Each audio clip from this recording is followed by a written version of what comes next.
Imagine having a job where you hauled massive blocks of ice in the summer heat or risked life and limb guiding logs down a rushing river. Today, we're diving into 10 unusual 20th century jobs that no longer exist. Milkman.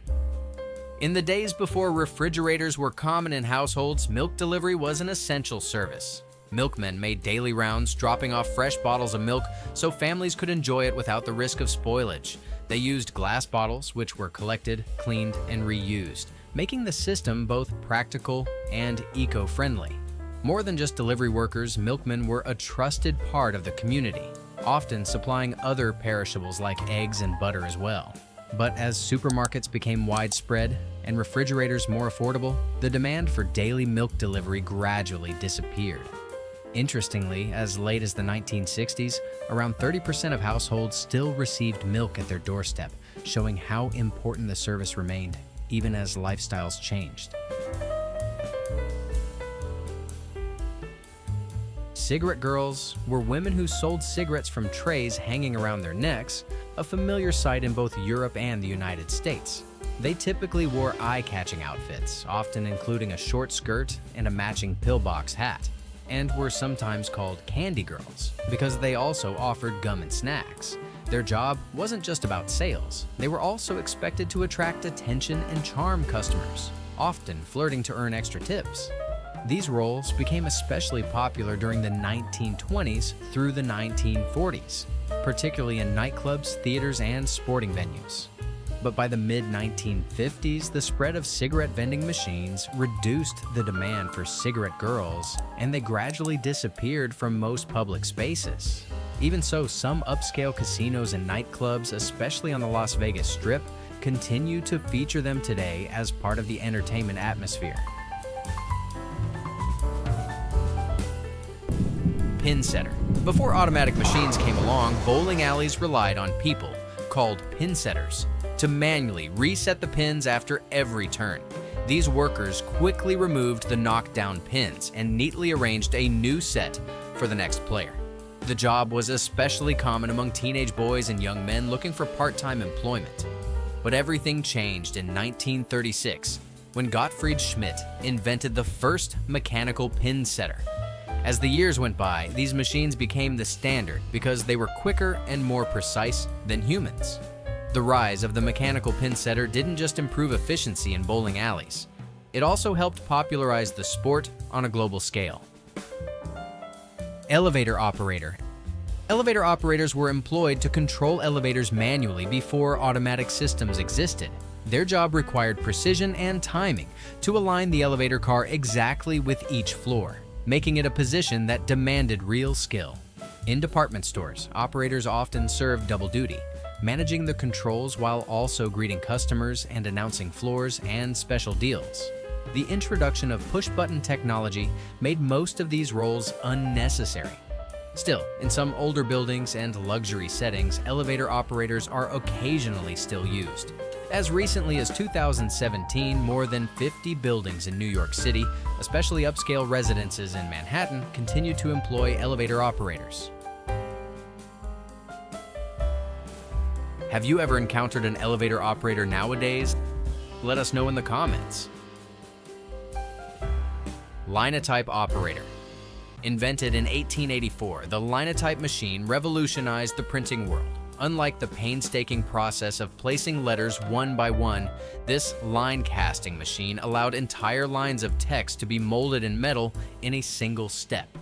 Operators would type on a special keyboard, and the machine would transform the input into metal slugs ready for printing.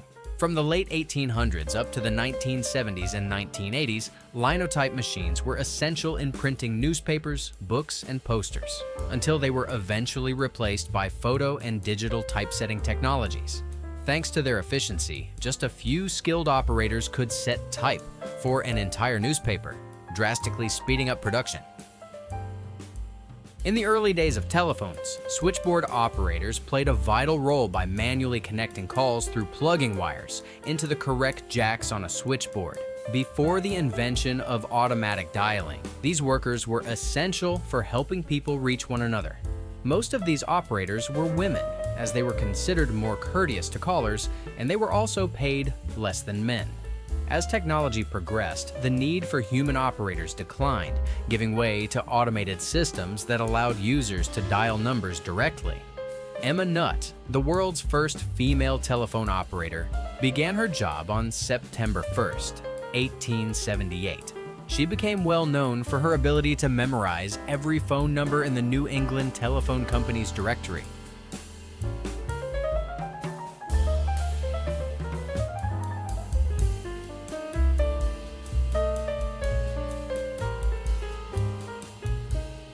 ICEMAN. In the 1800s and early 1900s, before refrigerators became household staples, the job of the ICEMAN was in high demand. These workers braved the cold to cut massive blocks of ice from frozen lakes and rivers during the winter months. The harvested ice was then stored in insulated warehouses, preserving it for use throughout the warmer seasons. Families relied on this ice to keep their food chilled inside ice boxes, the early predecessors of modern refrigerators. ICEMAN workers would deliver these heavy blocks straight to people's homes, helping households keep their perishable goods fresh. To handle and move the ice efficiently, ICEMAN used special equipment, including large saws and sturdy tongs.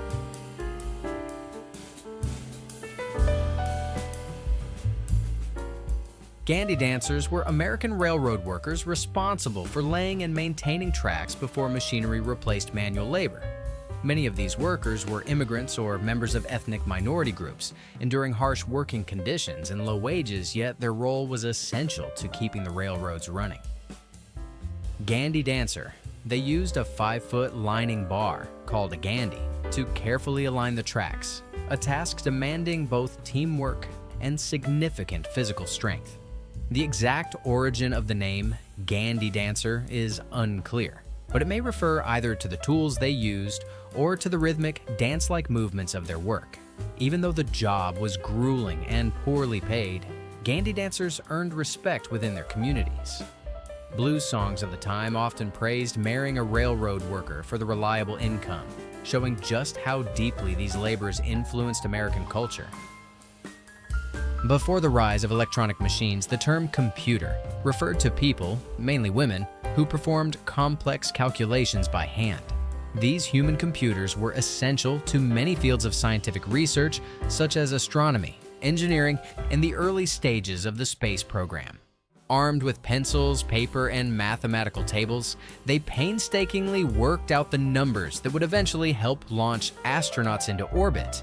It was a demanding and vital job that required sharp mathematical skills and extreme precision. However, as electronic computers became more powerful and widespread, the demand for human computers gradually faded.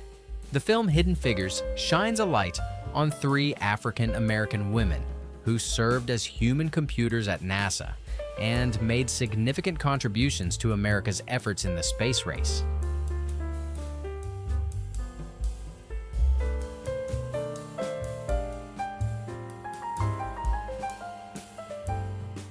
Before the advent of railroads and trucks, log driving was a key method for transporting timber from forests to sawmills and pulp mills by floating it down rivers. This practice was widespread across the logging industries of Europe and North America. Log drivers, often called river pigs, were essential for steering the logs along the waterways, making sure they stayed moving and didn't clog the river. These workers were highly skilled, operating in hazardous environments and sometimes risking their lives to break up log jams with tools like peavies and occasionally even dynamite.